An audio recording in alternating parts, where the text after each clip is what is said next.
बोध गया के स्वयंसेवी संस्था ने समाज को दिए 4 ऑक्सीजन कंटेनर। जरूरत पड़ने पर मरीजों को मिलेगा निःशुल्क मेडिकल ऑक्सीजन।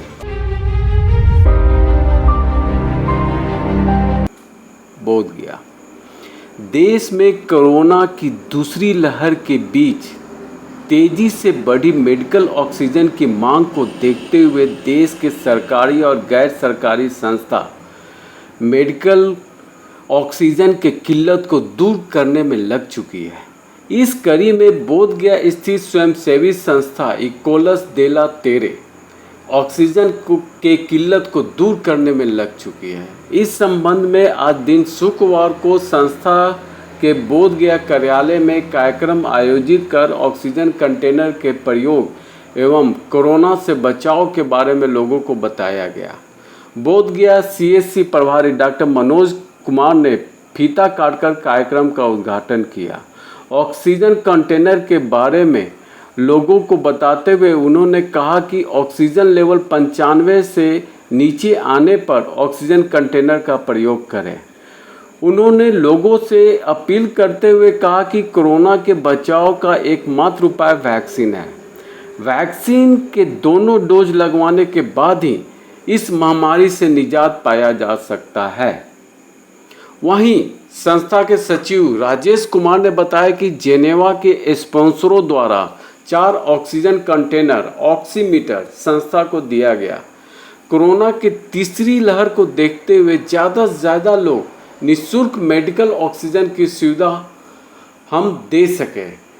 जिन्हें इनकी ज़रूरत हुए तुरंत बोध गया स्थित संस्था के कार्यालय से संपर्क करें। कार्यक्रम में बोध गया नगर पंचायत उपाध्यक्ष प्रतिनिधि संजय यादव, समाज सेवी रामस्वरूप यादव, संस्था कर्मचारी के साथ साथ अन्य लोग मौजूद थे। फोटो से देखते हुए ये आपका ऑक्सीजन कंसंट्रेटर है ना।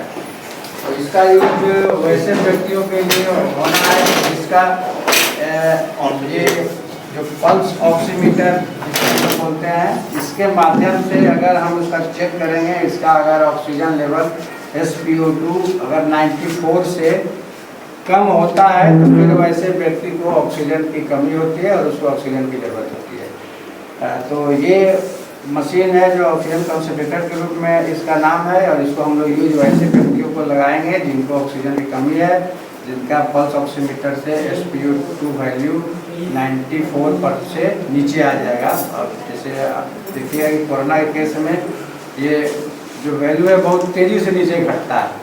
तो वैसे परिस्थिति में मैक्सिमम लोगों का डेथ जो है ये ऑक्सीजन की कमी के चलते ही होता है। उस परिस्थिति में ये जो मशीन है ये बहुत हेल्पफुल होगा कि अब ये तो हैंडी है, घर में भी आदमी रख सकते हैं, कहीं भी रख सकते हैं। तो इसको लगाने से ऑक्सीजन लेवल उनका मेंटेन रहेगा। ये एक तरह से जीवन रक्षक के रूप में आज के दौर में है।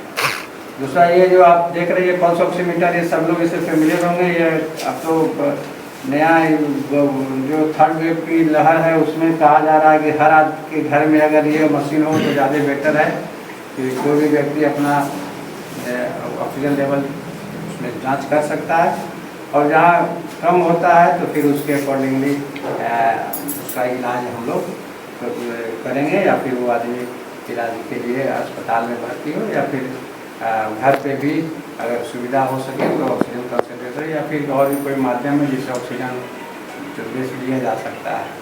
बाकी ये जो आपका और ये सैनिटाइजर मशीन है ये वैसे जगह के लिए बहुत उपयोगी। इसमें 1% हाइपोक्लोराइड सोल्यूशन डाल करके और घर का सैनिटाइज किया जा सकता है या कहीं कोई ऑफिस में वहाँ या जहाँ भीड़ भाड़ का एरिया है जहाँ लोग हमेशा आना जाना कर रहे हैं तो ऐसे जगह पे सुबह शाम सैनिटाइज करने से कोरोना का जो भी अगर डर है तो उससे हम लोग इन्फेक्शन से वायरस पर हम लोग कंट्रोल पा लेंगे। वो भी बहुत उपयोगी है। जहाँ काम हो रहा है वहाँ सुबह शाम इसका छिड़काव इस मशीन के माध्यम से होना बहुत ही लाभदायक होगा समाज के लिए।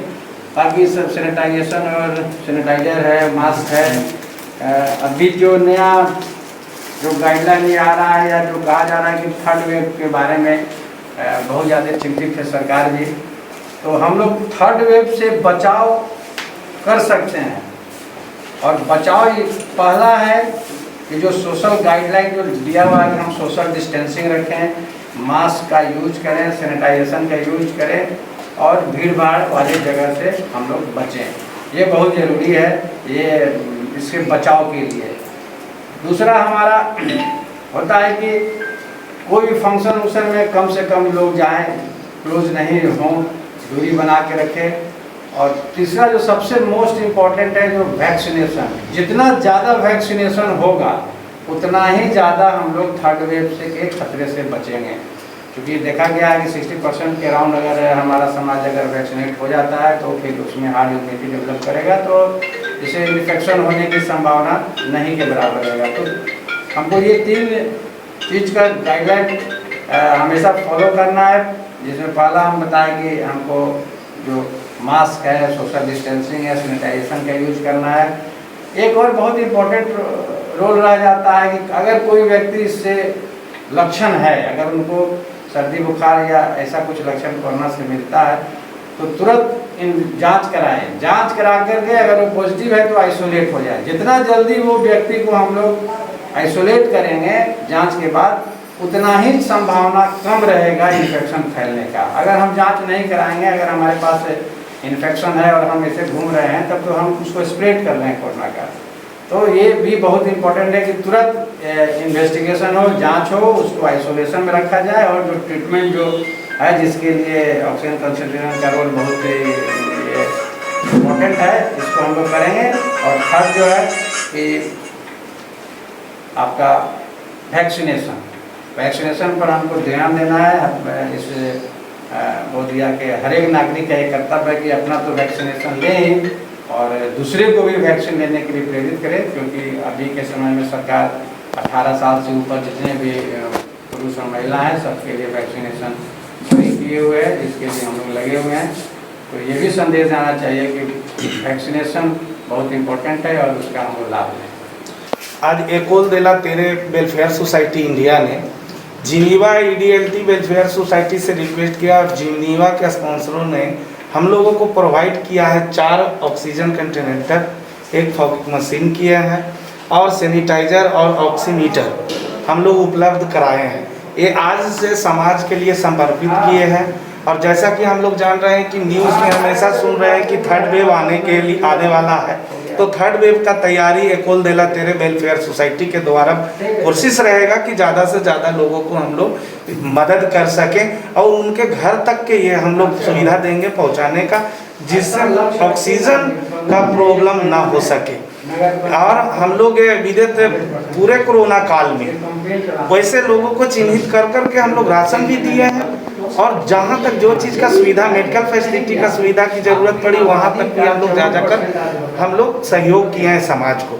तो हम लोग समाज से अनुरोध करना चाहते हैं कि कोरोना वायरस से निपटने के लिए, इसको बचने के लिए वैक्सीनेशन का बहुत ज़रूरत है। हर लोग आगे बढ़कर अपने परिवार को, अपने दोस्त को, अपने गांव के लोगों को मोबिलाइज करके, मोटिवेट करके ऑक्सीजन से प्रेरित करें और ऑक्सीजन वैक्सीन के लिए सेंटर तक पहुंचाने का और बताने का करें। इसी से ये रोकथाम हो सकती है और थर्ड वेव का हम लोग कंट्रोल रख सकते हैं। धन्यवाद। ये पब्लिक तक कैसे पहुंचेगा? पब्लिक तक हमारा जो EDLT वेलफेयर सोसाइटी का स्टाफ है, वॉलेंटियर है, जैसा ही सूचना प्राप्त होने के बाद उनका सारा डिटेल्स और आधार का फोटोकॉपी लेने के बाद उनके घर तक हमारा वॉलेंटियर पहुंचाएंगे। अपना परिचय। राजेश कुमार, सेक्रेटरी एकोल देला तेरे वेलफेयर सोसाइटी इंडिया।